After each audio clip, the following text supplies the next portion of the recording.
Uma prolongada disputa territorial no norte da América do Sul atingiu um ponto crucial, com a Guiana expressando sérias preocupações diante de uma ameaça existencial iminente, representada pelo referendo votado neste último domingo na Venezuela, que teve como resultado o apoio de cerca de 96% da população. Neste vídeo, iremos analisar a fundo a disputa territorial que tem sua origem no século XIX. Será que a Guiana seria capaz de se defender? Iremos ainda explorar os reais objetivos da Venezuela com essa anexação. Então, já deixa aí nos comentários a sua opinião sobre essa tensão. O referendo em questão foi votado no dia 3 de dezembro e aprovou, em um plebiscito, que a Venezuela deveria anexar a região de Essequibo, faixa oeste da Guiana. Ela abrange uma extensão de 159,5 mil quilômetros quadrados, representando aproximadamente 70% do território atual da Guiana. Essa vasta área é crucial para a Guiana, pois é nela que se concentram as consideráveis reservas de petróleo do país, estimadas em 11 bilhões de barris. Além do rio Essequibo, que desempenha um papel fundamental não apenas na geografia, mas também na economia guianense, destacando-se como uma fonte estratégica de recursos naturais que impulsionam o desenvolvimento da nação. A área de Essequibo foi palco de disputas entre os impérios espanhol e britânico durante o período de colonização da América Latina. Após a independência da Venezuela em 1810, a fronteira leste deste país permaneceu indefinida, criando um cenário de incerteza territorial. Em 1814, o Reino Unido adquiriu a Guiana Holandesa e 26 anos depois estabeleceu a fronteira oeste com a Venezuela por meio do traçado de Schomburg. Esse delineamento resultou em um aumento significativo de 80 mil quilômetros ao território da Guiana. A Venezuela, por sua vez, contestou essa decisão, rompeu relação com Londres e buscou a mediação dos Estados Unidos para resolver a situação, marcando um período crucial na relação entre os dois países. A esperança venezuelana de obter apoio na questão levou à aplicação da doutrina Monroe, que prega a América para os americanos. Embora os Estados Unidos tenham oferecido suporte, outras preocupações, como a partilha da África pelos europeus e as questões internas dos Estados Unidos, adiaram a resolução do conflito até o final do século XIX. Em 1895, o Congresso americano aprovou a criação de uma comissão para investigar os limites entre Guiana e Venezuela. Um tribunal dos Estados Unidos decidiu a favor do Reino Unido, reconhecendo-o como proprietário da região de Essequibo e reafirmando a linha de Schomburg em 1899, em um veredito conhecido como Laudo Arbitral de 3 de outubro.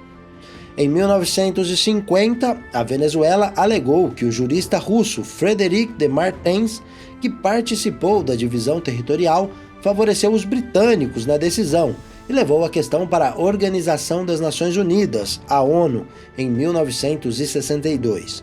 O Acordo de Genebra foi assinado nesse ano, concedendo 4 anos para encerrar o debate. Em 1969, uma rebelião conhecida como Rebelião Rupununi eclodiu, com guianenses lutando pela independência da região sul de Essequibo. A população local, alegando opressão do governo da Guiana, buscou o apoio do governo venezuelano. Contudo, a Venezuela optou por se distanciar do conflito, apesar das alegações de influência venezuelana na disputa interna. Mas se a Venezuela não aproveitou a situação, por que agora mudou de ideia? Existem 2 possíveis motivos desse interesse venezuelano. O primeiro motivo são as constantes descobertas de petróleo na região. Segundo o site do Correio Brasiliense, desde 2015 até este ano, a Guiana fez 46 novas descobertas de petróleo na região. E há alguns anos, a Guiana firmou uma parceria offshore com a empresa estadunidense ExxonMobil. Esse tipo de parcerias são estabelecidas em áreas marítimas, além das jurisdições nacionais, frequentemente em regiões oceânicas, onde grandes reservas de petróleo podem ser encontradas. Nela, a Guiana e a ExxonMobil colaboram para compartilhar custos, riscos e conhecimentos técnicos, visando maximizar a eficiência e a rentabilidade na busca e extração de recursos petrolíferos. Essas operações muitas vezes envolvem investimentos significativos em tecnologia avançada e infraestrutura offshore para alcançar depósitos submarinos e contribuem para a oferta global de petróleo.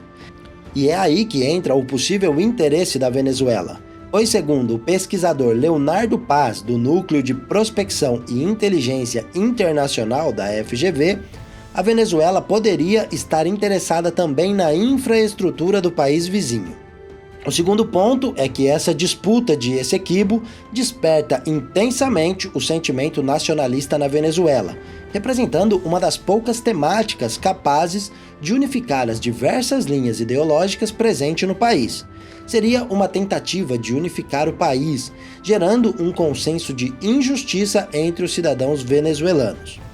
Nesse contexto, a liderança de Maduro utiliza estrategicamente a questão do Essequibo como um meio de desviar a atenção pública dos desafios econômicos que o país enfrenta.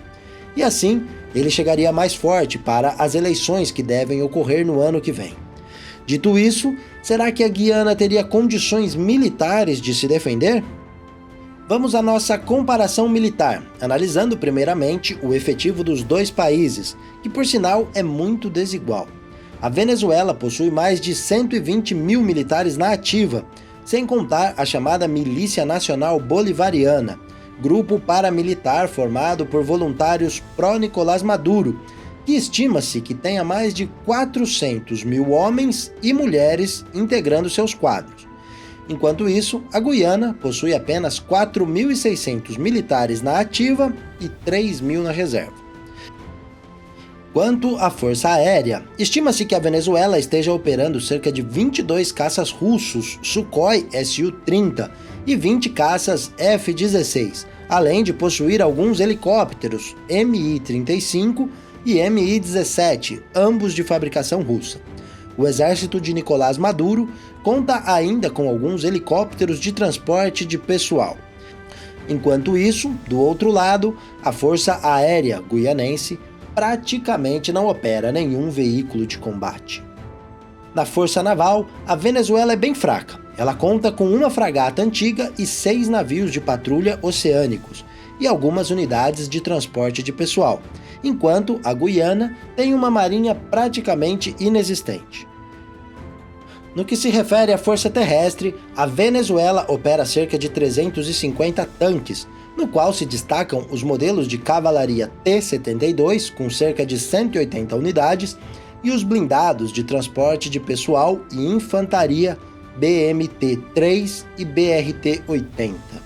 Na artilharia, a Venezuela opera os sistemas BM-30 e BM-21 Grad, materiais antigos da época soviética. Possuem ainda o obuseiro auto-rebocado 2S-19 MSTA.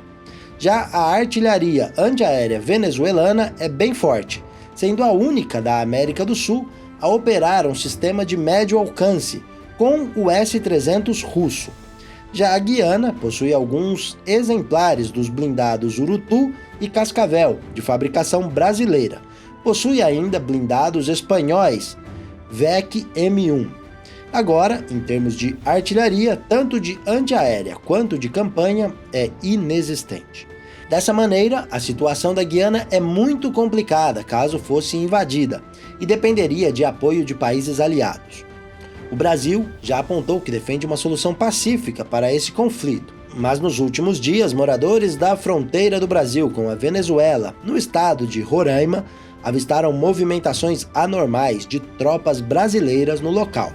A Folha BV, jornal da cidade de Boa Vista, procurou a 1ª Brigada de Infantaria de Selva e o Exército informou, abre aspas, esse exercício, em específico, Trata-se do adestramento avançado da 1ª Brigada de Infantaria de Selva, chamado Operação Roraima 2023, sendo uma prática comum para manter a prontidão e a eficiência das forças militares. Fecha aspas. Eu, particularmente, acredito que as Forças Armadas brasileiras estão realizando operações para marcar a presença na região. E você, o que acha? Quais estratégias você acredita que a Venezuela irá utilizar para anexar a Guiana? Deixe aí nos comentários.